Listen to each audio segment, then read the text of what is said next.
Le volcan. Un volcan est une structure géologique qui résulte de la montée d'un magma puis de l'éruption de matériaux issus de ce magma à la surface de la croûte terrestre ou d'un autre astre. Il peut être aérien ou sous-marin.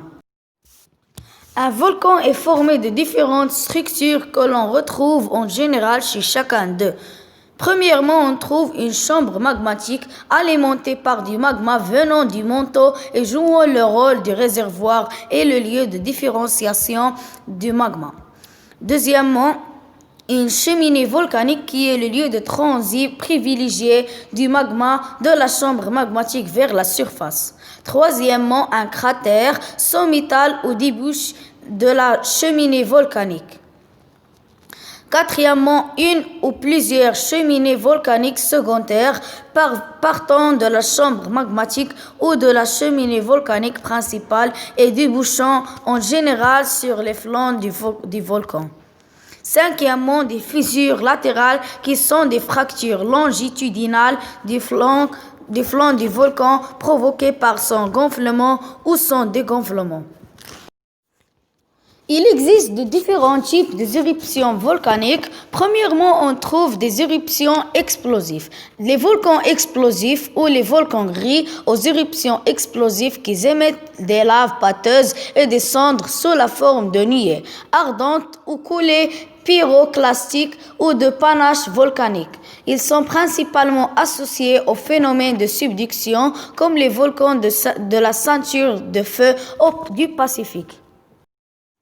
On trouve aussi les éruptions effusives, les volcans effusifs ou les volcans rouges aux éruptions relativement calmes qui émettent des laves fluides sous la forme de coulées. Ce sont des volcans de points chauds et les volcans d'accrétion, principalement représentés par les volcans sous-marins des dorsales océaniques.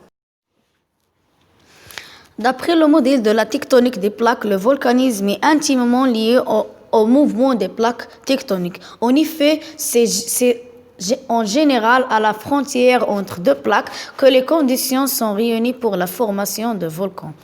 Premièrement, on trouve les volcanismes de divergence. Dans le rift des dorsales, l'écartement de deux plaques tectoniques amincit la lithosphère, entraînant une remontée de roches du manteau. Celles-ci, déjà très chaudes, à environ 1200 Celsius, se mettent à fondre partiellement en raison de la décompression. Cela donne du magma qui s'infiltre par des failles normales entre les deux bords du rift. Des traces d'activité volcanique telles que des laves en coussin se forment par une émission de lave fluide. Dans une eau froide, ces roches volcaniques constituent ainsi une partie de la croûte océanique. Volcanisme de subduction. Lorsque deux plaques tectoniques se chevauchent, la lithosphère océanique glisse sous l'autre lithosphère océanique ou continentale, plonge dans le manteau et subit des transformations minéralogiques.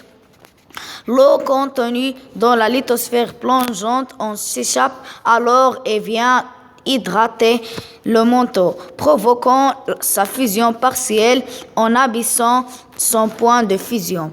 Ce magma remonte et traverse la lithosphère chevauchante, créant des volcans.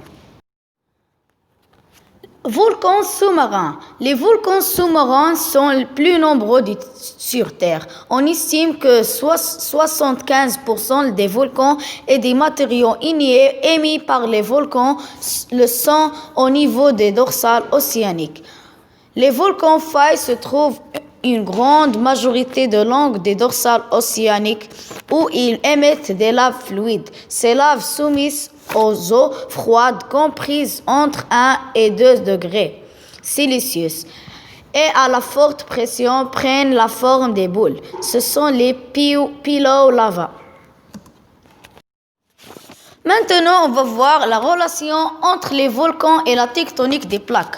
En effet, le magma qui cherche à s'évacuer fracture la croûte terrestre et crée donc les plaques tectoniques. Sont les déplacements provoquent les éruptions, les rapports entre les plaques expliquant les différents types de volcanisme.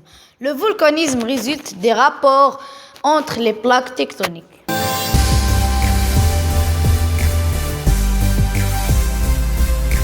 Et merci beaucoup pour votre attention et à la prochaine vidéo.